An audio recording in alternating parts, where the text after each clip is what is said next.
I shouldn't have that peanut butter and honey sandwich, dude. I'm going to be licking peanut butter off of my mouth. We're back at it, man. We may already be recording. Yeah, we're already recording. All right. Chase Price got a great question for you.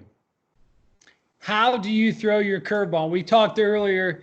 You've always got a baseball in your hand. You've always got one sitting around. I love to have one. I mean, it's just like, it's always good to have a feel, man. But you got baseball right there. So yeah, let's take us over the grip. How do you, I mean, you got one of the best breaking balls in the league. Want to try it? Yeah. So I take mine right across. So I'm across the two seams here, and I come across just like that. I'm a little too close to the screen. I come across just like that. So I got thumb is on the seam down there. I don't know if I can show you the right way. Yeah. Right. And so you'll spike this, or not, I guess not necessarily spike it, but you'll see, your finger comes up on it, doesn't it?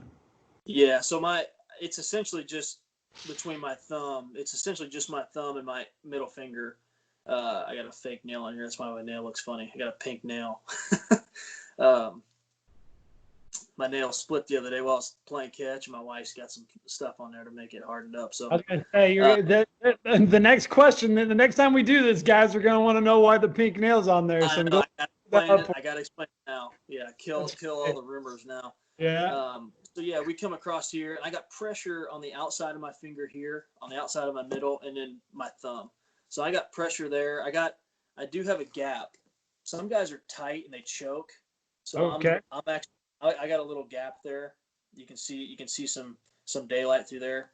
And then when I throw it, I'm trying to make sure my finger stays on top. My index finger stays on top, and I'm trying to work as straight out as I can. So I'm coming straight out. I'm not trying to throw it up. I'm trying to, once I get to the spot, I am coming straight out with it. I want to see how long it can be thrown in a straight line before it drops and falls. That's essentially that pressure, and then basically throwing it out as straight as I can, finger on top. Not trying to make it break, but throwing it straight and trusting that it will break. Right. So where are you trying to feel your fingers at on your release point? Like when you get set up and you release this, where are you trying to stay in? Are you trying to feel yourself in front? You're trying to on the where are you trying to feel your fingers at? So I'm basically just trying to keep my fingers right on top. And the other thing is, so it's basically three. I forgot one. My wrist, when I throw it, my wrist is stiff. You see a lot of guys saying, "Oh, you gotta spin the ball. You gotta really do this." I do not find success in that. I think when you think you get wristy, you sometimes get lazy and your wrist lays back, and that's when it kind of rolls and pops up.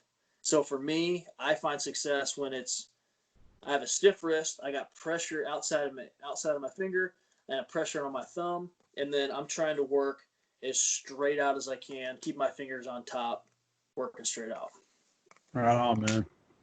Right on. And Chase is only 8 too, so I'm as the director 6 years. As the director, and helping kids develop and trying to guide them into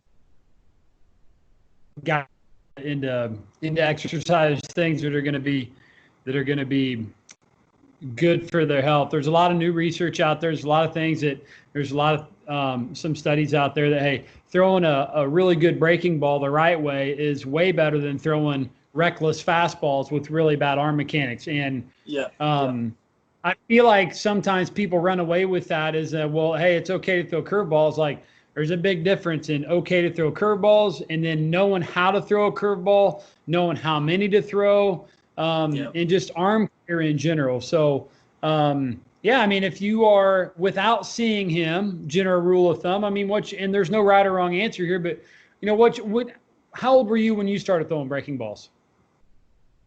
Oh man, I think I might have been like 14. You'd play with them, but in games, I mean, they didn't start till later. One of the just general things. One of my coaches told me this, like you shouldn't really throw curveballs until you start having facial hair. that was one of the things for me. I don't know if you've ever heard that before, but yeah. that was one of the things, and it stuck with me. It's You didn't get facial until like 2 years ago, though, right? Yeah, I know. I just got it. Yeah, a couple years ago. That's when it started. My curveball started really getting good, I guess. But yeah, I mean, I always threw it, but it was just competitively, and the amount I threw it, it wasn't a lot. I mean, I can't say till facial hair, but it was later on. I would say much later on in my baseball. Yeah, the point being that, hey, don't throw them too young. Right. I think, yeah, I mean, I would throw them. I mean, I caught, but I mean, a lot of athletes end up pitching at some form or another, or at some time or another. I mean, I remember being 11 and 12, and you start to learn about them, and you start flipping them while you're playing catch. And I got to throw a few of them when I was 12, and then 13, but it wasn't much longer after that. I got the tools of ignorance placed in front of me and told to go try to catch on my pitching career. I think what I tell kids too, just like if you're going to try to learn something, I wish I knew how to throw a change up. And I'm just now, I think I've really got a good grip on something that's going down.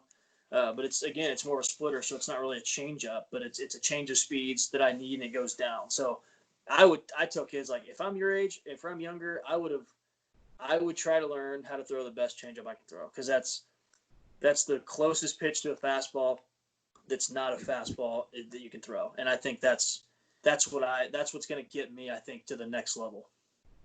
So we're getting just a tick off. We're getting a tick off of our questions, but we're moving in a good direction though. You say to learn how to throw it. Well, so you're not just going to grip this change up and just throw it in a game, right? Where are you going to work on that at?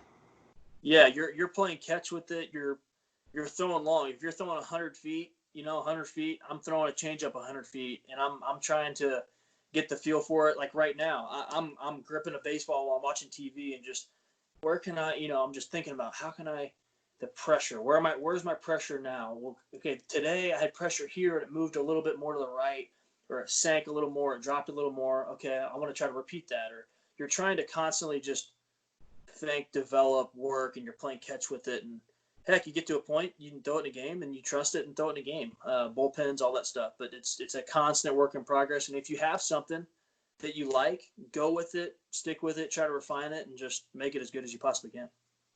Awesome, man. What Brantley Krupp? He's got a good piggyback question for this. What's your favorite pitch to throw? My favorite pitch, I think it's got to be, most of the time it's a curveball, but a good fastball down and away. A good fastball down and away for strike three is a pretty good feeling. When you got a hitter so messed up in the box, he doesn't know what's coming, and then you come in there, he's almost looking for your curveball, which I more times than not I'm going to be throwing a curveball, but there's certain hitters where I know that he knows it's coming, and I'm going to throw a fastball to kind of get him off of it. It locks him up, and he's walking back to the dugout. That's a pretty good feeling. But I'd say my favorite is either the fastball down and away, for strike three, or the curveball for sure. Awesome, man. Will Carson wants to know, who is your least favorite team to play and why? It's a good question, man. Who do you not like playing? Yeah. Well, now it's the Astros, just because of the newfound dislike for that whole deal that happened. But I mean, any team that's got a good lineup. I mean, the Cubs got a good lineup. The Red Sox got a really good lineup. I mean, there's a number of teams that have good lineups. I think it's got to be. You got to say the Astros. They got a good lineup too. I mean, you got to say the Astros, Red Sox, and Cubs, any kind of team like that, got a chance to do some damage. Yeah. He may like to hear that, because I know he's a Cubs fan, man. He's gonna love that. He's got last outing was against the Cubs. It was pretty good though, so I can ride that one a little bit.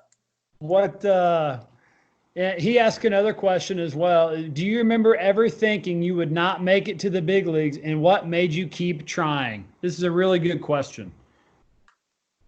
Yeah, there's a lot of times where you have doubt. It creeps into your head. Um, Man, it happens with a lot of things, you know. But I think the biggest thing is just having confidence. And I kind of said it in a previous video, just understanding the process. The process is basically the process is failure. You're gonna fail, and basically how can you spin it? You can either spin it in a positive way, you know. For me, I don't enjoy the failure, but you're almost inviting it. You know, if I fail, okay, great. This is a great opportunity for me to learn.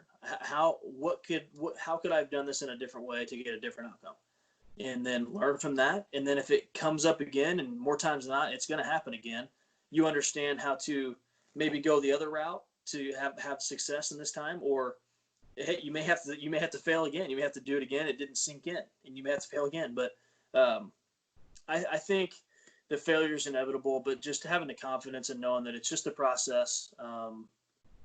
It's just a process. It's what you have to go through, and like I said, it's there's always doubt, but it just always knowing that it's gonna be okay. You know, every bad start you feel, you have that instant thought. So it happens a lot, but it's how fast can you eliminate it, throw it out, know that that's not reality. Right on. Let's see here. Zach Veal. He's got a good question for you. How many different types of pitches can you throw? So I have a four-seamer, which is ideally all that I throw currently. I did throw a four-seamer and a two-seamer. And then I throw a slider, I throw a curveball, and then I'm currently throwing developing a splitter. So how do you grip? How about your splitter grip? How are you gripping it? Yeah, so here, I'll get too close to the screen here. So here, some guys have different. Some people say this is a forkball with a dig. Some people say this is a splitter. But all I'm doing is, if this is a standard two seam that a lot of guys throw, I'm just widening here, and then my thumb's on the side, kind of right here. And then when I throw it, I kind of got some pressure in, like pinching inside in the fingers, and then I'm actually keeping my wrist kind of like my curveball. I'm keeping my wrist stiff. So, and this is I've over the past week or two, every day I throw, I can grip this pitch and I can make it go straight forward and straight down, or have like a sinker fade with, you know, if my fastball is 90-92, this will be anywhere from 84 to 87, and it'll be diving, and it'll be late, and it'll be hard to catch. So it's the first pitch I've ever had that has that amount of speed change and has that sharp of break or movement down. I've never had that before in my life, so that's going to be. I'm really excited to throw it in games.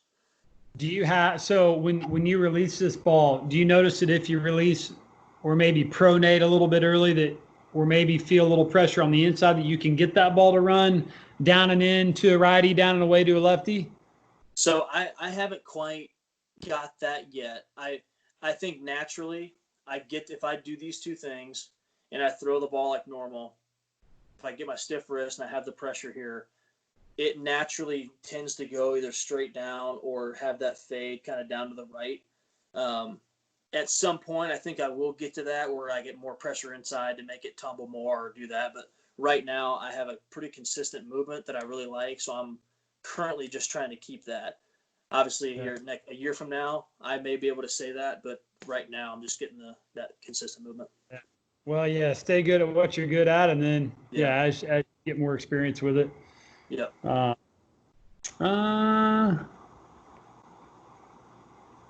right, Jerad, I appreciate the time today, man. We got a few more questions left, but we're gonna save those for another time, as there's some good catchers questions in there. It's gonna lead to some more questions. So, Jerad, appreciate it. You guys be careful, be safe, and thanks for the time, brother. Yep, you got it. Look forward to it.